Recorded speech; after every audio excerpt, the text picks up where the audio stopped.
we're here again, another Tuesday remotely, and we're excited to be with you for our Ready to Learn class. And I just want to say some exciting news is that Osborne Books has asked us to continue our book drive for one more week. So go to last week's link if you need that to order a book, or you can go to United Way and find the link so you can just donate some money. But they asked us to continue it because there was another business that wanted to participate and they didn't find that out until late last week. So we're going to extend it. So please, if you do like Osborne Books, they have some great titles. Remember, the books that you order, then Osborne will match those that we can use for our Ready to Learn classes and send them out to you. So you'll order some for yourself and then Osborne will donate books to us. Or if you just like to donate some money, you can go to United Way, UC, and then read early and donate there. So Osborne Books are great. They have a lot of informational books, but they have some fun books too. Another thing that I want to remind you of, if you have not done your taxes and you make under $56,000 a year, there is a VITA program, which stands for Volunteer Income Tax Assistance, and you can have a certified tax preparer do your taxes for you for free. And of course, before the COVID situation, that was all done face-to-face, but now we're in a non-face-to-face situation. You can do that remotely. You can call 211 to find out more information, to schedule a time, or you can go to the VITA site and actually schedule something. You do have to upload your documents and send them in for the preparer, but it is all done very the thing that came to my mind was secretly. It's not secret, but it is privately. So your documents are private and you don't have to worry about somebody seeing those documents. And so they have all the ways of making sure that your documents are prepared. Once again, that is the Volunteer Income Tax Assistance. If you make under $56,000 a year, you can call 211 or go to the VITA website and schedule a program in Utah County. And so I hope that that is beneficial to you. Remember our book drive, and I hope that you participate. And I want to thank Megan Black for thinking of us and doing this drive for us. And we really appreciate the support that we get from the community. Of course, PBS Utah is a supporter of the Ready to Learn program, as is Women United, as is United Way, and Kessler and Rust. Those are the ones that are helping make sure that this program continues through this COVID situation. I really love putting the books in the envelopes and seeing where they're going and seeing some familiar names and wondering how you're doing, wondering how your children are doing. It's really neat that we're sending books as far east as New Jersey and south in Louisiana and west in California, and then so many places in Utah. And as we said last time, we will continue these remote classes once we start the face-to-face. We'll be doing them once a month so that you can join on, those of you that can't come, that it's too difficult to come to one of our settings. But we will be continuing these weekly classes until September, when we have hopefully interns back with us that can help us with our child care and setting up the classes and those kind of things. But thank you for joining us. Thank you for the live comments. We really enjoy reading them. We like your ideas. So today we're going to talk about fundamentals of play. And I really like that we are now able to share the PowerPoint with you. Sometimes I feel like I'm hurrying through it and that you might see something that interests you, or you might have a little bit of questions about it. And in a live class, we can't always stop. And in a remote class, I can't always answer your classes. But you can go back to those slides and do a little research on your own, or you can text me or message us and we can respond to your questions. And this is one particular class that I'm glad that we get to do that on. So the fundamentals of play. What is play? Why is it important? Why would we even have to talk about it in the child development realm? And there's so many child development theorists from the past and the present that talk about play and how it is essential for child development. One of my favorite child development specialists, Marie Montessori, actually never was a theorist, but she did so much in the child development arena. And one of the things that she said that has always stuck with me is play makes a child a head taller. I want you to think about that. I want you to think about when your children play. Who do they model? What are they doing? What type of people are they emulating? And so I always liked that. And she always talked about letting children play without adult interaction. That doesn't mean supervision, but it does mean that when children are old enough to play on their own, that we're not telling them what to do, that they can have free play, and that they can learn to interact with other kids. And we're going to talk about some of the benefits of play in just a second. So anyway, remember, play makes a child a head taller. See if you see that. Message us if what you see your child becoming a head taller or acting a little bit older. So one of the things, and I wanted to do the polls everywhere and didn't get Emily the link to get it to you so you could sign up. So if you just put this in the message, I can't see them, but I can read them later. But I want you to define what you think play is. What is play? And why, and not why is it important, because that's the second question, but what is play? So a lot of times in our live classes when I ask that question, parents will say outside, enjoyment, toys. And those are really great answers. So as you're posting those, think about what play is. One of the things that I like about play when I see my kids is pretend or imaginary play. That's very important in play. And so there's a lot of things that describe play as we think about it and what it is.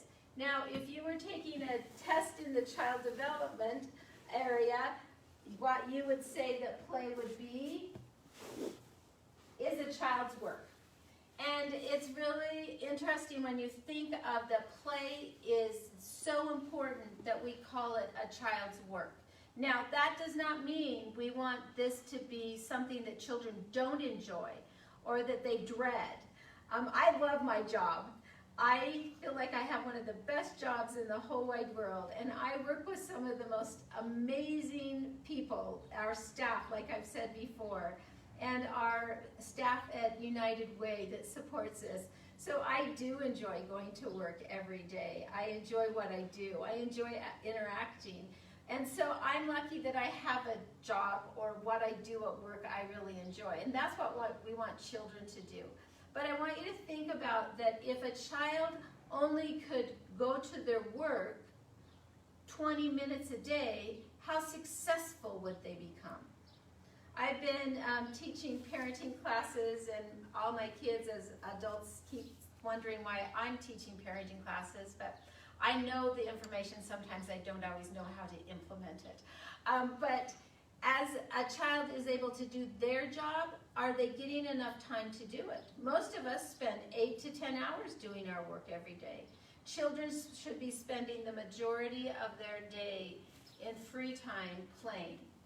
And now as they go to school, that's not possible, but up until school, play is very important. As you're looking at child care centers, as you're looking at preschools, as you're looking for things for very young children, you need to make sure that play is one of the pivotal or the central things that children do, instead of just having to do worksheets or having to sit down and listen to a teacher all day long. And play is important for school-age children too, and that they should have the time for both free play and then some of the structured play that you may have them do. So one of my favorite examples of why play is a child's work and why we need to allow them time is something that one of my professors shared with us. And I know that if you've ever attended a Ready to Learn class and you've had this one, I usually share this one, so I apologize for those that have already heard it. But I really do enjoy it, to tell it to you and to describe it a little bit later on, the different areas that my professors talked about. But he said that he and the other professors at Brigham Young University used to go to watch the children in the preschool there at Brigham Young University. And yes, they did see the teachers that were preparing to go out into the field, but what they were most interested in was the children, and they would watch them through a two-way mirror, so the children didn't know they were being watched, but they could watch them and observe them. And he said one day that there was a little girl, and she was one of the ones that was more, not aggressive by any means, but she was a take charge girl. And she said to the class, "Who wants to play house?" And there was 3 or 4 other kids that wanted to, and so she said, "Okay, I'm the mom," because she was in charge. Somebody else was the dad, someone's the little sister, someone's the little brother, and they walked into the play area that they had, a dramatic play area that had a little kitchen and toys and things like that that you would have in a playhouse, and they started doing what each child was supposed to do for that character. The little boy or brother started playing with the trucks, and the little sister started playing with the dolls, and the mom started cleaning. Now the dad actually found some clothes and started to put those on, a coat and a hat, and then he went out an imaginary door. There was just a line, there wasn't any door, and he turned around and he said, "Goodbye, I'm going to work." And all the kids turned, and the mom, "Goodbye, I love you." That's great, that's what their message was. And he walked out that imaginary line, and the professor said they watched him. And he stood there for about 10 seconds. And he just stood there. And then he walked back in the house, threw off the coat and the hat that he had put on, and said, "I'm gonna be the dog." Now, most of us might think of some reasons why he'd want to come home and be the dog, because our dogs have it pretty good at our house. They lay around and bark at passing people, they eat, and then they sleep and they dream and they get chased by the grandkids, but they have a pretty good life. But that's not why this little boy did that. They decided, or they theorized, that the little boy did not know what to do once he got past that imaginary door. He didn't know what his dad did after he said, "Goodbye, I'm going to work," and everyone said, "I love you." And that's just an example of children in play. If they don't know what to do, they're just going to stand there. And so we might need to provide some modeling for them and some examples, but it's really good to realize that play is a child's work. In fact, Lev Vygotsky, one of the main theorists, believed that in play, children scaffold. Now, last week we talked about scaffolding. If you didn't see that video, you can go back and watch it. But he says that children can help other children scaffold more or as much as adults can, and especially when they have the opportunity to not have parents or adults always sort of crashing in. So yes, we need to supervise children, but that scaffolding can take place in that. And he is the theorist that describes scaffolding and how important that is. But he also talks about that play is one of the most central reasons that children can scaffold.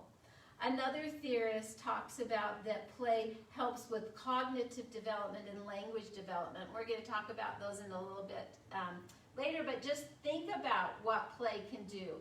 And if play is a child's work, what are some of the tools that help them along the way?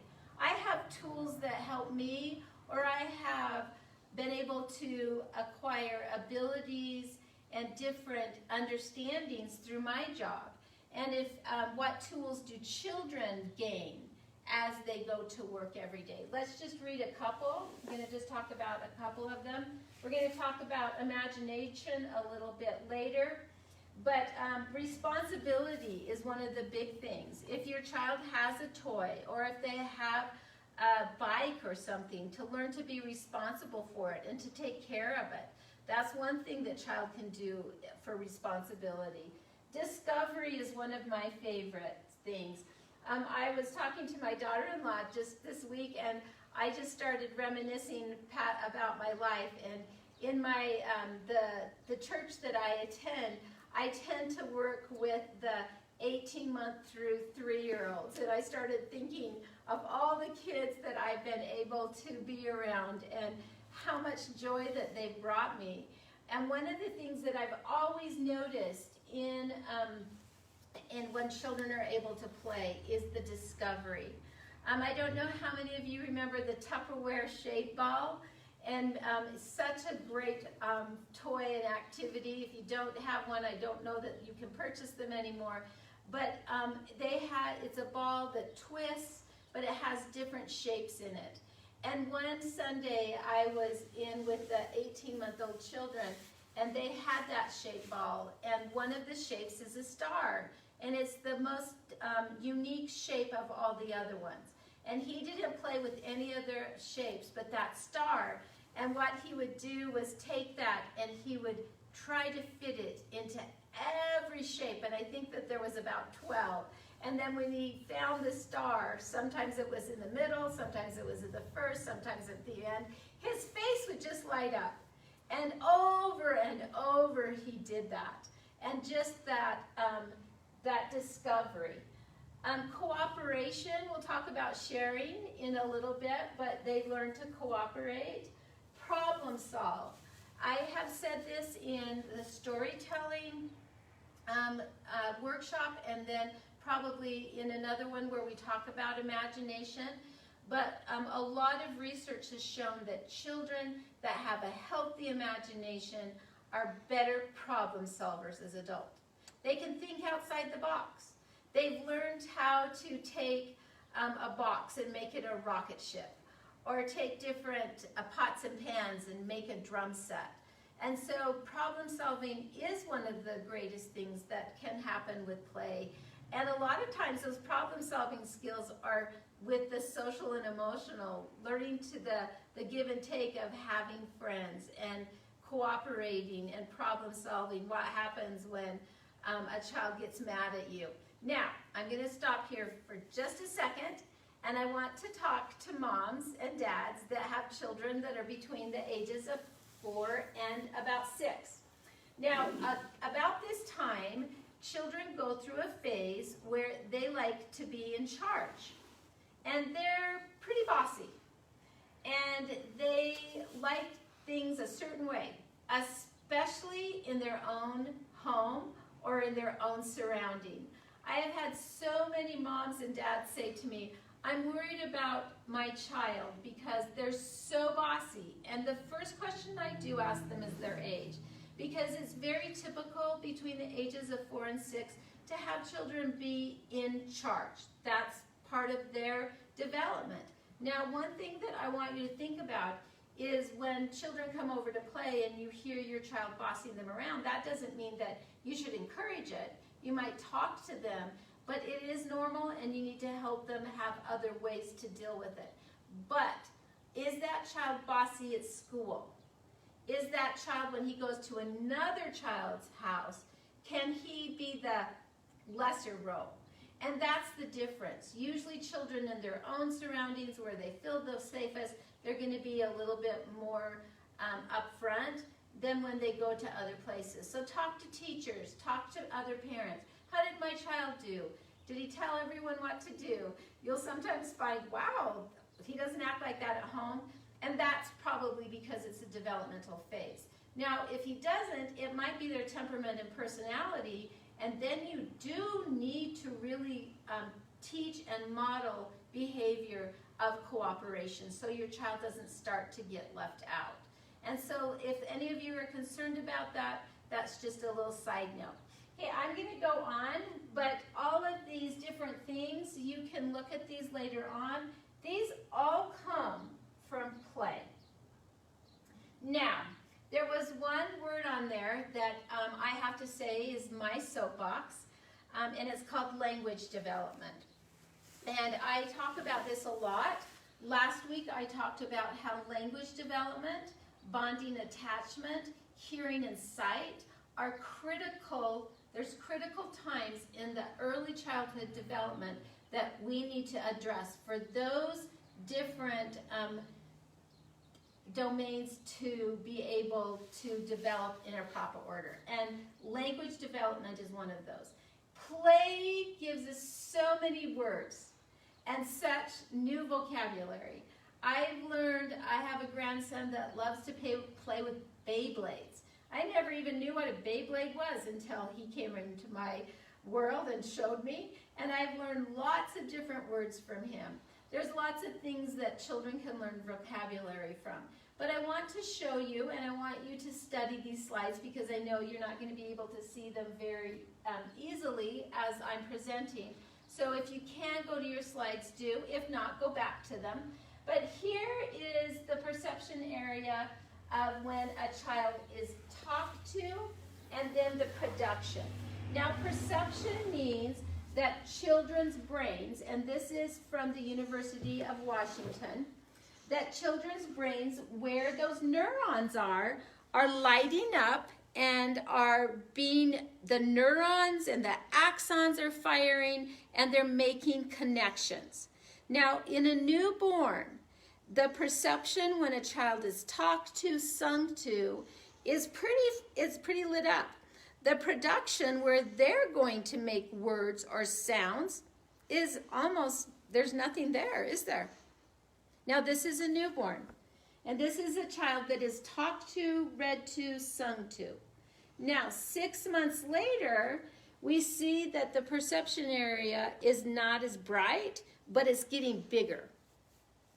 And in the production area, at 6 months old, those neurons are firing and starting to make connections. Wow, isn't that interesting? And at 12 months, the perception area has not really shrunk, but it's expanded out. But the production area, look where that's going. Why is language development so critical in the first 3 years? Because if those brain neurons are not making those connections, then it makes it more difficult as they get older. But if your child does have some language or speech problems, you can help them with early intervention. And we have a lot of Kids Who Count, Kids on the Move, Easter Seals, or Provo early intervention that can help you on a sliding scale. I just want to put that in, and I know that you might be like, well, how does that do with play? Because as we've talked about, that when we're doing nursery rhymes and we're clapping, there was a farmer had a dog and Bingo was his name, oh, B-I-N-G-O. That's what we're creating. We're creating perception and production.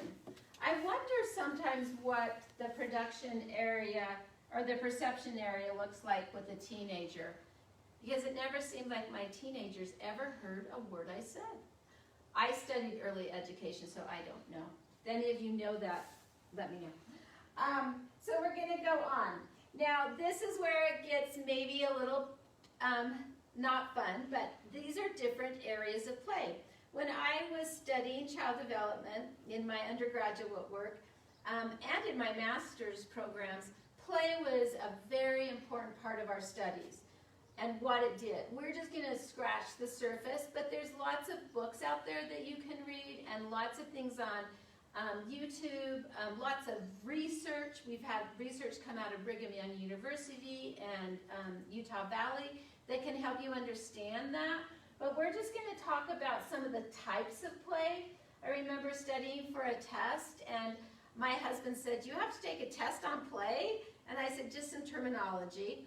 And there's quite a bit of terminology in play and the different tools that children have. But we're just going to talk about the types of play. I love this slide that Maddie created or found for us. It shows all of the different types of play just in one setting. And if you go to a park, if you go to another person's house that has a lot of children, if you go to a library when we're able to, or you go places where children of different ages and different temperaments and personalities, like childcare settings, you'll see this a lot. You'll see children that are that are actually practicing all types of play. And a lot of times it is going to be your child's personality that they'll gravitate to the type of play.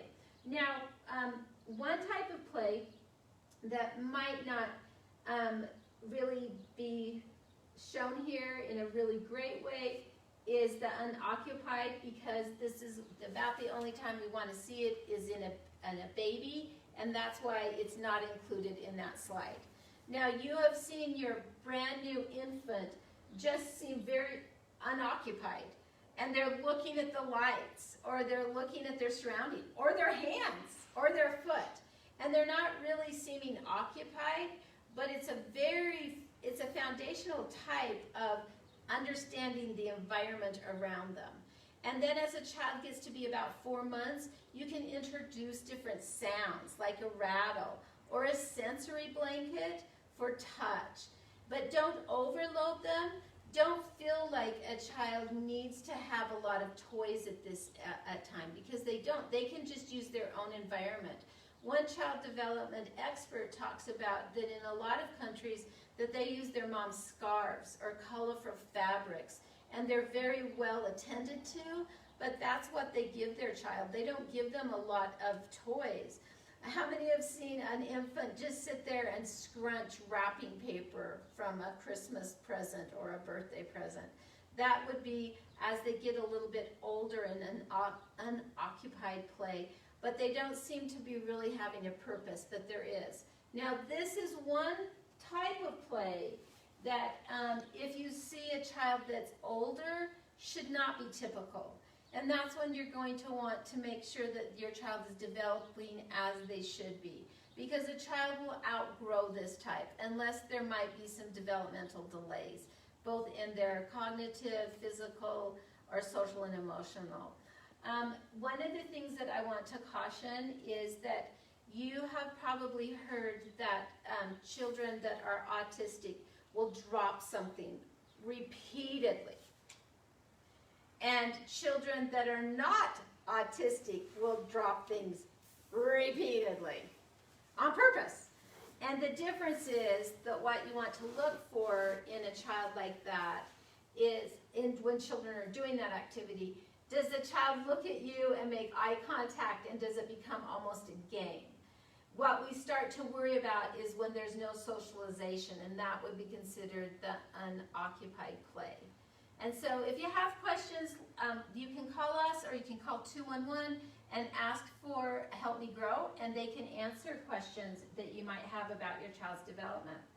Solitary play is what it sounds like. I'm playing by myself, don't bug me, don't touch my toys. You're seeing a lot of this, you're seeing a lot of it's all mine, normal behavior. Doesn't it feel good to know that when your child seems a little selfish, it's appropriate for their development? Now, once again, as they get older, we want them to learn how to share and to get along. But during solitary play, they really want what's theirs, and they want to make sure that they play with it. There are other subcategories in different types of play, and in solitary, you might have a child that needs everything in a very strict order. They're going to pattern things. They're going to put all their little pet shops maybe in a specific, all the cats and all the dogs. And when somebody disrupts that, that really is difficult for them. Where other children, they don't even want to play with those pet shops. Their solitary play is imagining things outside with a stick. So there are different subcategories in these two. Constructive play is that children are actually going to construct something or do something with it that's useful. Most of you have seen a lot of constructive play. I was watching my granddaughters the other day, and they had some dominoes, and they were using them as a cell phone. And they were having a lively conversation. And when I say they, there's two girls that are twins that are 2.5, and they were talking on those dominoes. That's constructive play. they're constructing some type. They're acting a head taller, aren't they? And they were talking to their mom and dad.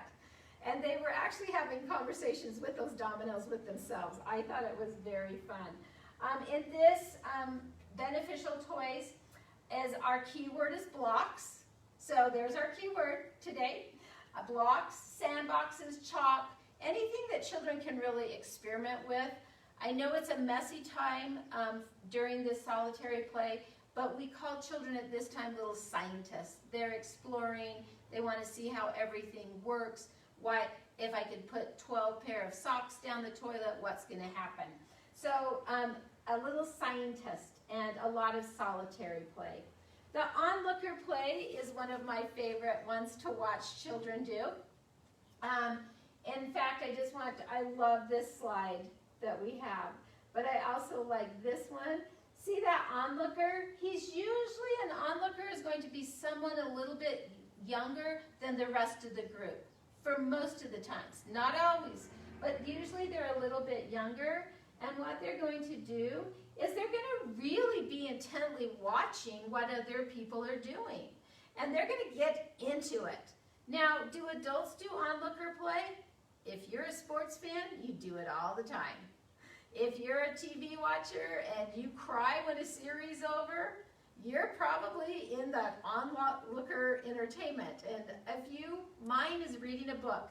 Sometimes when the last chapter comes, I'm like, oh no, what am I going to do without this character? So we do it as adults too. But children are going to watch. They're going to enjoy, and they're going to participate almost in that play. My oldest son, he was a stay-at-home dad with his first child, and he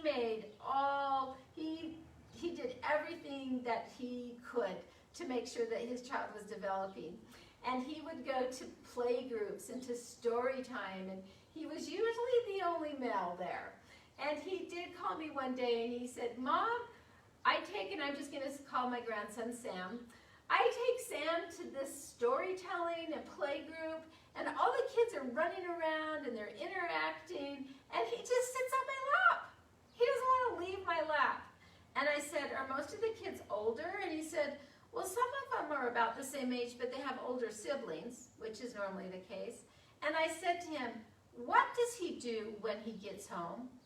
And he stopped and he thought about it. He's like, a lot of times he does what they did. And that's what onlooker play is. Now, my grandchild is now 10. He had a birthday a week ago. He's double digits. And he still has that personality. He's still an onlooker to see, how do people jump on that trampoline? What are some things they're doing? I was an onlooker. I would go to the playground and watch everybody, see what was going to be safe, what wasn't, and then I would see how they would do it. And so some children don't outgrow this as quickly as others. They're a little bit more cautious. And this, if your child is like that, then you make sort of not an ongoing conversation, but just say when they're climbing up a slide, oh look, he's taking one foot and then another. He's doing it one at a time. And make some comments of how they're doing it. And then say, would you like to go try the slide? Would you like to go up closer and watch them? Because some children just need to wait, and maybe they need to wait for people to be gone. So even though this one does happen about 2.5 to 3, they're usually watching other kids doing it, but also a lot of times children will stay in this depending on what their temperament and personality are. So it says they may ask questions about what they're doing, but a lot of times they're having just as much fun as the kids that are doing it. So I told my son, don't worry, just when he gets home, let him do it too. So parallel play, think of your geometry class and think of what the definition of two parallel lines are. Two parallel lines are lines that are side by side and they never intersect. Now there's a difference in parallel play because they usually crash. And there's a lot of arguments. But parallel play, and once again, thank you, Maddie, for this amazing slide that you have on parallel play, because children are playing side by side with the same toy. Now, when you go to child care centers and you go to different places that your child is going to be taken care of or going to be staying for an extended time, you want to make sure during this age, especially 2.5 to about 4, that there is multiple trucks. There's multiple things that children can scoop with. Because children at this age parallel play a lot. And when they don't, they usually are some crashing and burning. I always say to parents during parallel play phase that you're an umpire or you're a referee. In fact, I remember my children, especially one of my kids, that they would have a friend over, and it was about 5 years old, so you're the queen or king of your area, and a friend would see something that was under their bed that they had not played with for months, and actually probably never enjoyed. And then all of a sudden, that's my favorite toy, you can't play with it. And that is difficult for parents. If you don't have multiple toys, there are some things that you can do. You can have Play-Doh or things like chalk, or like in this situation that looks like they're playing in a sensory bin, so that children can be side by side and having some kind of interaction, but also having their own items that they're playing with. So this is where I'm going to talk about sharing, and I want you to realize that sharing is a learned behavior, and most of the time it comes through play and peer interaction. Now, there's some of you that are listening to this that were a sharer, if that's a word, that like to share right off the bat. That's part of your temperament. It's part of who you are. But the rest of us had to learn to share. And it usually happens around 3. Before that, it's very difficult for children to share, unless that's part of who they are naturally. And so this parallel play is a great time to introduce sharing and to practice it, but you're going to be that umpire or referee, or saying, well, we're going to play with something else, or we're going to put this up for 20 minutes while we all can play this. There's a lot of having to distract and to find some other things during this time. I know that in one child care center that I work closely with in Orem, they had 5 Tonka trucks. And the teacher told me that there was a little teeny scratch on one of them. And all the boys wanted that one, because that meant that it was the big, strong truck that had been in crashes or something, I don't know. But she said they looked for that tiny scratch and that they would argue and fight over that truck, even though the other 4 trucks were exactly the same. And so if that's what you're seeing in your household, know that it's normal behavior. So associative play is between the ages of 3 and 4. A lot of these, it's hard to always put an age on, so I don't want you to think, oh, my child is 5 years old and he's still doing associative play. It's not critical to the age, it's more that you see the development. So associative play looks similar to parallel play.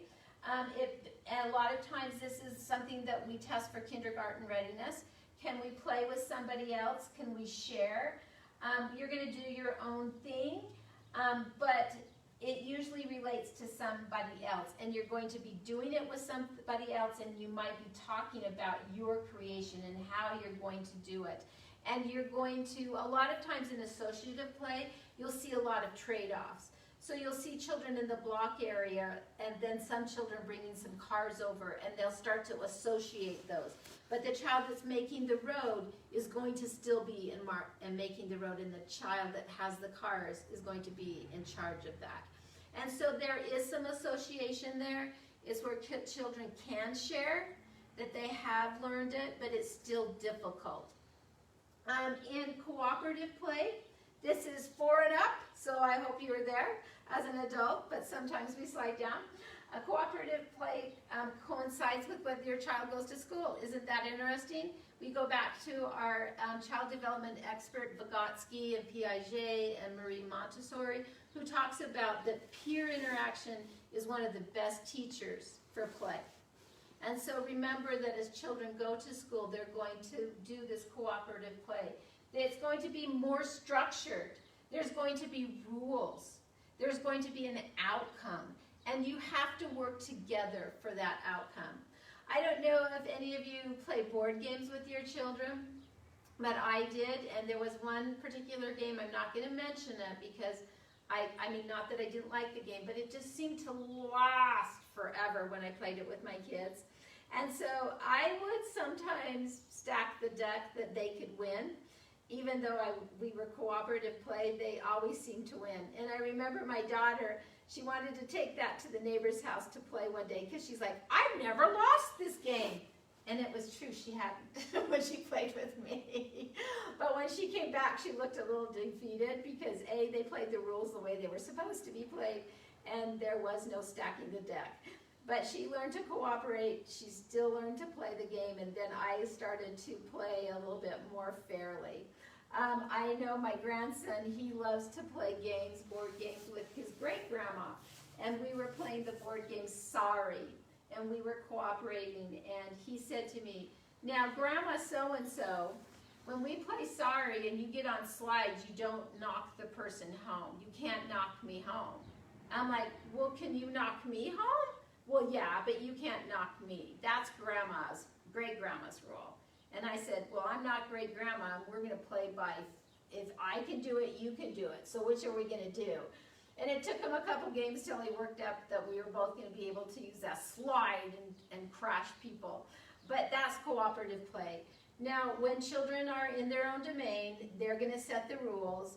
There's a lot of times that as adults, we need to stand back and let children work it out if they're not hurting themselves or other people, and let them sometimes come to a balance. I know that with my own children and now my grandchildren and watching other children and being around other children for many, many years, that in cooperative play, you're going to see kids like, well, that's not the rule, and it might be, but maybe they play it a little bit different. And that's where we're going to get some team effort. Again, this is something that you're going to want to watch for if they are old enough for cooperative play and they're never able to be able to go on somebody else's rules, or they can't adapt.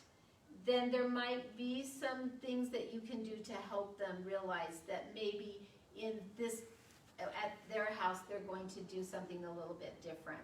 And so cooperative play, even though it starts at school age, it takes for a lot of us, a long time to learn all the rules and the boundaries.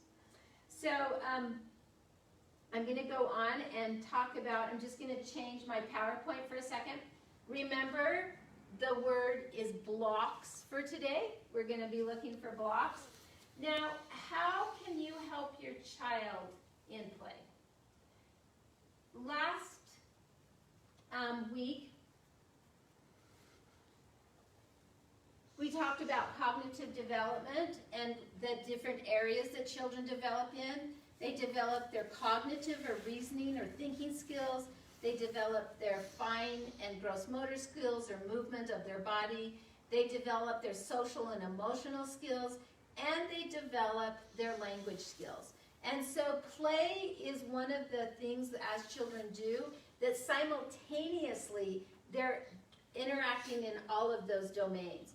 One thing that I want you to know that a lot of parents ask is, what are the best products or toys that I should buy for my child, especially really small infants? And this is not my advice, but this is what the National Association for Educating Young Children recommend.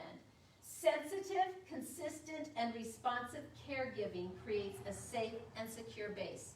So once again, that bonding. You might be the toy a lot. You might be the swing or the rocking horse. Relationships are strengthened through everyday interactions, and that's through play and conversation. Again, back to language development. It's more of how materials are used than what materials are used. One of the things that as those of us that work in the child care field, that we are really, the goal is to maybe give children supplies and let them create their own picture instead of giving them a finished project to copy. Because then those problem-solving imaginary, it's hard. It's hard when you have a project that you want them to do. But even if you had something that you were working on, have them do it themselves and have them use their imagination. Many products or toys claim to boost brain development, but you are the best toy in the room. This is especially important for young children. As children get older, remember, peers are going to do that. So how does play help with different skills? I'm going to show you a clip that is in the social and emotional arena, and then I'm going to go back to cognitive. But children are different. Their temperaments, their personalities, their body types, their likes, their dislikes are very different, and even in the play arena. And we need to, instead of wanting our children to be like the next door neighbor, let them develop and play on how they want to. I have 4 children, and my oldest child, really, not that he was bad in team sports, but he did not enjoy it as much as his other siblings. And so he would start the season really wanting to play, and he was fine watching.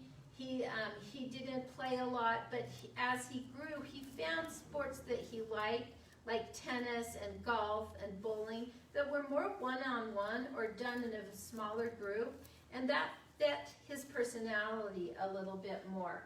I'm just going to show you a clip from PBS.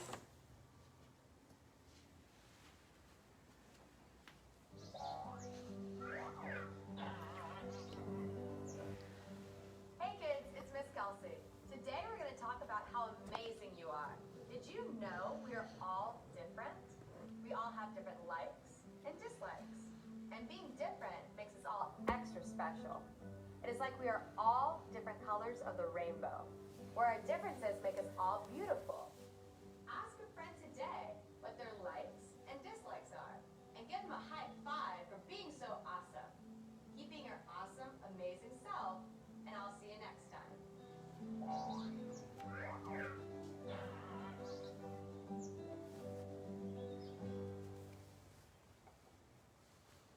I think it's really important, thanks Marie, as we look at our children and play, to not expect them to do exactly what we liked or didn't like. That's hard for parents. It was very hard for me. But let them find their own way. This book is called JoJo's Flying Sidekick. It's about a little girl that is wanting to really learn karate. And she is discouraged by doing it because she is told that only men do karate. And so it's about her journey about taking karate and about being anxious and how her parents encourage her to try something else. I like the back of this book. It says, anyone who has faced a sleepless night will appreciate Pinckney's empowering story. And children will be fascinated by the sport, by the refreshing female protagonist, and by the thrill of her accomplishments. And so your child might be wanting to do something that doesn't fit the norm, but encourage them to do that. And another book that is really difficult for me to get in large quantities, but you could order it or check it out from the library or your Libby account, is called Amazing Grace. It's about a little African-American girl that wanted to be a ballet dancer and how she was really discouraged because of the color of her skin. But it was about her personality, and children are all different. Now I want to stop here for just a second and tell you something that's happening. We have lots of books, but the books that we have ordered for specific workshops and classes are not being sent out. Even those that we are doing more of express delivery, because of the COVID virus, because of the way Scholastic is having employees come in, we are still waiting from orders from April. And so, although we have a lot of books, we don't have a lot of titles. And so this week you'll see in your selection, if you could select books that you don't have, because we are going to have to repeat some titles until those books come in. When I talked to Scholastic yesterday, they still are pending, and they still are, and so we have 4 book deliveries that have not even left their warehouse. And not that we don't have enough books, because we do. And so some of you may have gotten this book, and some may haven't. And so if this is a book you would like, after I read it, you can pick this. So you'll see in this week's Google Sheet that you're also going to be giving us some ideas of what books for you to read. This book is called Perfect. I like it because it's almost like 2 children, and they're different personalities. Perfect. This page is perfectly clean, just the way I like it, and just the way it's going to stay. See a little pencil over there. Squiggles be gone, and smudges. And you too. No pencil can mess with me. Hey, no pencil can mess with me. Get back here.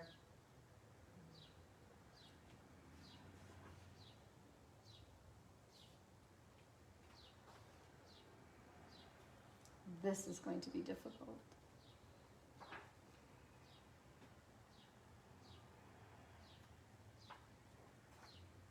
Look at this mess. It's everywhere. Seriously, everywhere. That's it. Prepare to disappear. Uh-oh.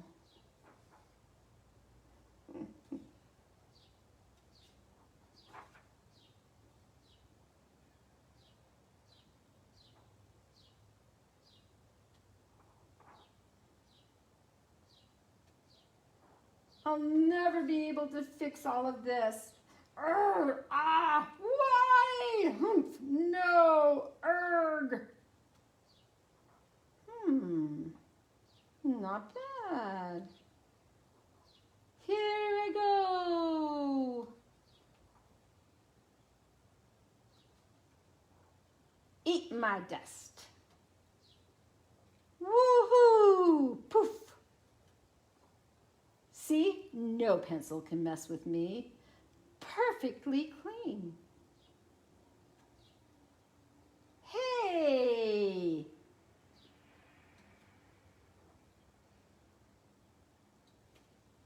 Perfect. So as you look at your children, realize that they're each going to be different, but they can cooperate and they can get along. Children have a lot of different ways that they express through play, and help them find things that they like to do. I know that I had my second child, if he wasn't moving, he wasn't happy. And if he wasn't playing with friends or had someone over or at his house, it was very difficult for him. And it was difficult for me because you can't always have people over. But he was very social and liked to be out and play. He was never one to sit and just do board games and those type of things. He was always moving. And that's what he enjoyed. And so we actually got him into a lot of sports, and he seemed to have a difficult time in school with his being able to not talk and moving all the time when we were in between sports. And so a lot of times I would say to his teachers, we've got 2 more weeks until basketball, or we've got this. So when your child thrives in those things, they're not really great things to take away, because they need those things. So don't take away their work. Make sure that it's appropriate and that there's some boundaries. But you know, taking away sports for my son would have been very hard on his whole development, even as a school age and into his teenage years. Imagination, we talked about how important it is. We've talked about it in storytelling. We've talked about it as we view media. The clip that we watched, and we won't watch it again today, is about Robin Williams with a stick, and just taking a stick and pretending it's a lot of different things. You don't need a lot of products or toys for children to pretend. A box, blocks. They say that books, balls, and blocks and I always add in dolls and trucks. Those are great ways for children to imagine. There's so many different kind of blocks that children can play with and create their own things that they use their imagination is amazing. The book that I'm going to read, all you need is the blue sky and some clouds for your imagination to soar. It's called It Looks Like Spilt Milk. This book, I've used it for years in my classes. It's by Charles G. Shaw. It only has 2 colors, so it's really good for even infants. You don't have to read it. You can just show them the pages. But it looked like spilt milk, but it wasn't. Sometimes it looked like a rabbit, but it wasn't. Sometimes it looked like a bird, but it wasn't a bird. Sometimes it looked like a tree, but it wasn't a tree. And with your children, they can read this book. You don't even have to. Sometimes it looked like an ice cream cone, but it wasn't. Oh, a yummy mint chocolate ice cream. Oh, what is that? Sometimes it looked like a flower. To me, it looks like a flame from a fire, but it wasn't a flower or a flame. Sometimes it looked like a pig, but it wasn't. Sometimes it looked like a birthday cake. Ooh, that person's only going to be 1. Sometimes it looked like a sheep, but it was not. Sometimes it looked like a great horned owl. Sometimes it looked like a cozy mitten, but it wasn't a mitten. Ooh, sometimes it looked like a squirrel, but it wasn't a squirrel. Sometimes it looked like a beautiful angel, but it wasn't an angel. Sometimes it looked like spilt milk, but it wasn't spilt milk. It was just a cloud in the sky. This book, I think, is important because it does talk about imagination. But another thing is, let your kids just lie on the grass and take some downtime. I never was able to be raised at a beach. I think I would have enjoyed that. I love the Oregon coast and the waves, and I always just love to listen to that and daydream. In Utah, we have trampolines that I think kids daydream on or tell stories as much as they jump on them. Let your kids go out. Let them be on swings. Let them imagine. Let them problem solve. That song, Oh, What Do You Do in the Summertime? I love that song. That's a song that we should change the words to, that we could do now in the COVID. But what do you do? What are some things that your kids could do that they could imagine and have some fun? Another way that if we were live today, I would actually give you some biodegradable packing peanuts and show you that when they get just a little bit wet or damp, not wet, damp, you can either lick them. Maybe not licking is not that great right now, but you can just put them on a wet washcloth or anything that just makes them a little bit damp, and that biodegradable packing peanut will just stick. And you could make your own page of It Looked Like Spilt Milk and ask your child what creation they made and make your own family book of It Looked Like Spilt Milk. And so imagination is a great thing to do. This book is called Each Peach Pear Plum. We talked about it maybe in nursery rhymes. But one of the things that you can use your imagination is Mother Hubbard, down in the cellar, I see Cinderella. And you need to find Cinderella, and then you can repeat the nursery rhyme, or you can use your imagination and see what's going to happen or what is happening. On each page, they'll have a different nursery rhyme.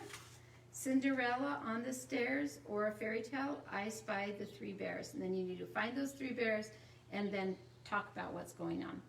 So, some fun books that are about imagination. There used to be a show that PBS produced and aired. It was called Dragon Tales, and I like Dragon Tales a lot. What I loved about it was their music and their movement music. They aren't airing it anymore, so you have to find the videos on YouTube. But if you type in Dragon Tunes, you'll find a lot of ways to wiggle and to move. Do you know that for children to learn to control their emotions and to control their outbursts, they first need to learn to control their bodies? And so children, when they're young, when you do stop and go games, when you do things that they have to use their body, it will help them eventually develop those skills that they can actually be in charge of their own body, and somebody doesn't have to control them, that they can be in control of their bodies. And movement is a great way. The clip that I want to show you is not a great clip, but it's called Wiggle. And children need to wiggle to learn and to develop.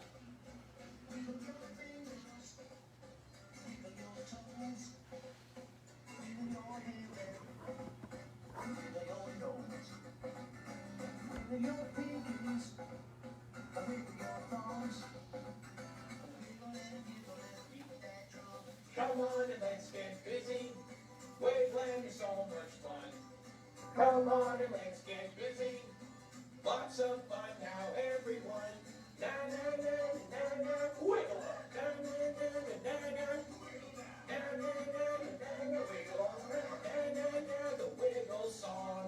Wiggle your fingers, wiggle your toes, wiggle your head now.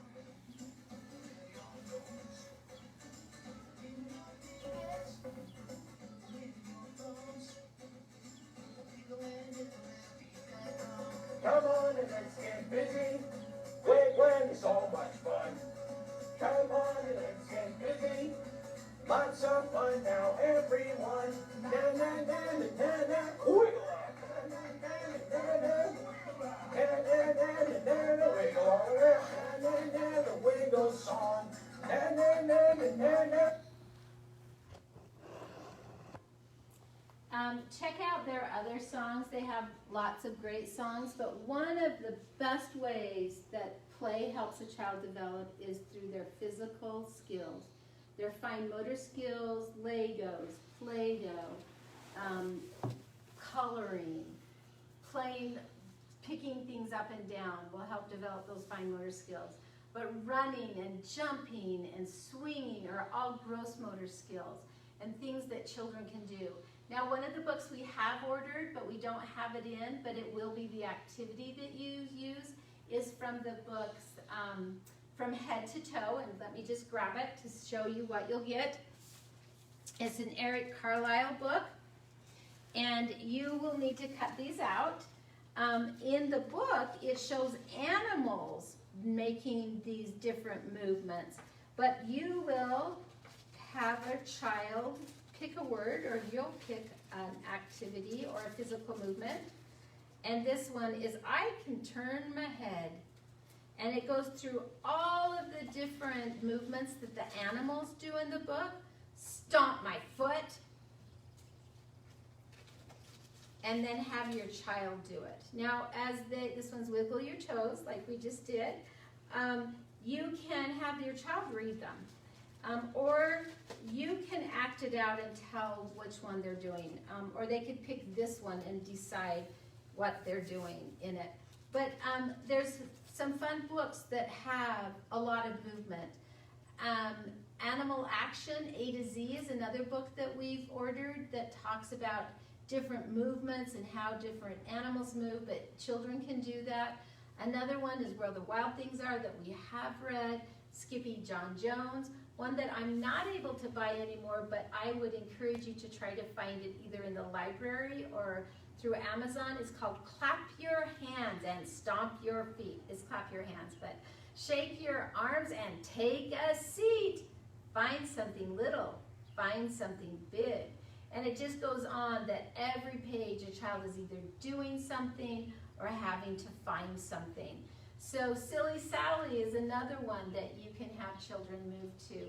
You can take a book and have them do that. Now, one that we introduced earlier was From A to Z with Energy. It's an alphabet book, but we still have several copies of that, and it will talk about movements in there. So using books, but once again, you can facilitate these things during reading time, but make sure that your child has 20 to 30 minutes of free play every day. Now that doesn't mean it's unsupervised, but it does mean that letting them do what they want and that you're not telling them what to do or how to do it. You're just making sure that they're safe. Thank you for joining us. Remember, the Osborne Book is doing the book drive, so you can go to last week's, or we will put that on our website, our Facebook, about the book drive, so you can find the link to be able to buy books or to donate. And remember that if you do need help with taxes, or you need help with any kind of food resources or rent resources, that you can do it. You'll have till Friday at 3 o'clock to fill out the Google form. Now, just so you know that the books from last week, if you haven't received them, they just are getting sent out. I'm just getting the final ones done so I can get them in the post office box. So if you haven't received them from Friday, it's because I just am getting to it. On Thursday, we'll be doing our storytelling, and if you watch both, you just need to comment on that one, and then you'll get another book for that. I hope you've enjoyed the books that we've sent, and make sure to pick ones that you don't have so that we're not sending repeats. Have a great day, and thanks for joining us.